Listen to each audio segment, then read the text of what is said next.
da palavra deste terceiro domingo da Quaresma leva-nos a perceber que a sede, que a necessidade de presença e de amor que cada ser humano possui só pode ser plenamente saciada em Deus, só em Deus, plenamente só em Deus. Se não formos até a verdadeira fonte dessa presença e desse amor, viveremos constantemente sedentos por algo.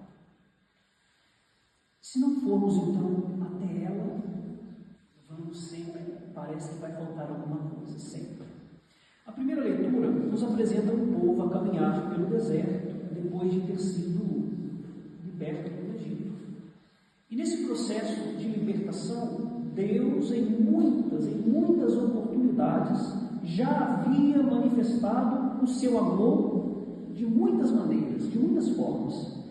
Ele abriu o mar para que o povo passasse a pé enxuto, Êxodo 14. Mas Deus também havia transformado água amarga em água doce para matar a sede do povo, Êxodo 15. Providenciou o maná, alimento, e as codornizes para que o povo não morresse de fome, Êxodo 16. E agora chegamos a Êxodo 17. E qual era a situação do povo? Mesmo depois de todos esses esforços de Deus, o povo ainda teve a desfaçatez de ser ingrato. Foi ingrato. Bastou caminhar um bocadinho pelo deserto, o pé começou a doer, as pernas começaram a tremer, enfrentaram algumas dificuldades, e o povo já esqueceu-se de tudo que Deus tinha feito por ele. O povo ingrato.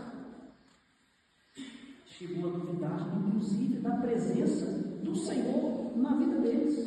Versículo 7, olha que ponto que esse povo chegou. Versículo 7. O Senhor está ou não está no meio de nós? Duvidou. Será que está no meio de nós? E como vimos então na primeira leitura, essa falta de confiança de Deus conduziu esse povo ao desespero e à revolta. A murmuração, a reclamação não foi estancada no início a ponto de tornar-se revolta. Meus amados irmãos, nós precisamos aprender uma coisa com isso tudo, com isso que nós ouvimos. As nossas pequenas ingratidões a Deus no dia a dia, as nossas pequeninas faltas de confiança nele, que aos poucos permitimos acontecer, tudo isso vai conduzindo-nos ao mesmo fim desse povo de que fala a primeira leitura. A reclamação, a murmuração sem fim, ao desânimo, a angústia, enfim, a revolta, o desespero. Mas como é que Deus agiu ou reagiu à ingratidão e à falta de confiança do povo? Porque amava, porque se preocupava, porque era pai, Deus responde com paciência. Deus foi paciente, ainda assim foi paciente. Se nós dermos um salto assim para o Evangelho, nós vamos descobrir que a história do povo de Israel, essa história que nós lemos na primeira leitura, na verdade ela está condensada, inteirinha, neste encontro que Jesus teve com esta mulher samaritana, ali próximo ao poço. Logo no início o Evangelho conta que Jesus estava próximo, ali aquele poço de Jacó, e lá encontrou uma mulher. O que essa mulher veio buscar? Claro que a água, meio-dia, sol quente, a mulher estava com sede. Apenas um detalhe: esse poço de Jacó é um buraco feito com uma pedra, e que até hoje, 40 metros, cavado numa pedra, e até hoje tem água lá, até hoje brota água nesse poço, mas em cima dele foi construída uma igreja ortodoxa. Mas quando Jesus vai no encontro daquela mulher samaritana, tida como infiel, é o próprio Deus, é a imagem do próprio Deus que vai ao encontro do seu povo infiel. Na primeira leitura, Deus Deus arranca água da pedra para saciar a sede do povo machucado pela infidelidade. E aqui no Evangelho, a mesma coisa. De outra maneira, mas no fundo é o mesmo sentido. A mulher estava lá, a mulher infiel estava lá, precisando de água.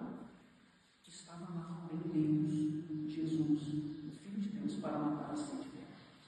O texto ainda diz que aquela mulher samaritana havia experimentado amores, amores vis.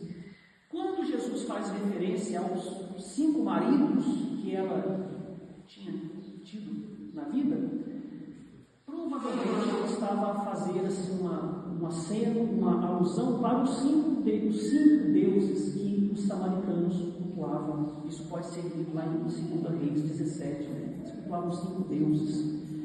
Mas da mesma forma que Deus não desistiu do seu povo ingrato, Ele também não desistiu daquela mulher. Jesus não desistiu dela. Ele insiste para que ela, que havia experimentado baixos amores, descobrisse a fonte do verdadeiro e único amor, que é o próprio Jesus. Não tem outro. O verdadeiro amor, a fonte é em Deus. Naquele encontro então com Jesus, esta mulher infiel e sedenta descobre que a sede mais importante que ela precisava saciar nem era a sede de água. No fundo não era nem a sede de água, mas era esta sede da presença de Deus. Era essa sede do amor de Deus. E no fundo esse povo rebelde da primeira leitura foi capaz até de duvidar da presença de Deus. Esse povo somos nós. Esta samaritana, sedenta de amor que vimos no Evangelho, também somos nós. Eu não digo isso para desanimar ninguém, claro, mas, apesar das nossas infidelidades, fraquezas, deslealdades, desobediências, nós temos a garantia de que Deus jamais desiste de nós. Enfim, que ainda nessa quaresma, estamos ali pelo meio da quaresma, dá tempo ainda. Então, que ainda nesta quaresma, nós sejamos capazes de responder de maneira positiva ao apelo que o salmista fez-nos hoje. Não fecheis o vosso coração. Hoje não fecheis o vosso coração, mas ouvi a voz do Senhor. Nós não temos mais desculpa para reclamar da presença do Senhor, porque Ele se deixa encontrar. Se deixa encontrar de maneira ainda muito mais superior, sublime na Eucaristia. Então, busquemos com insistência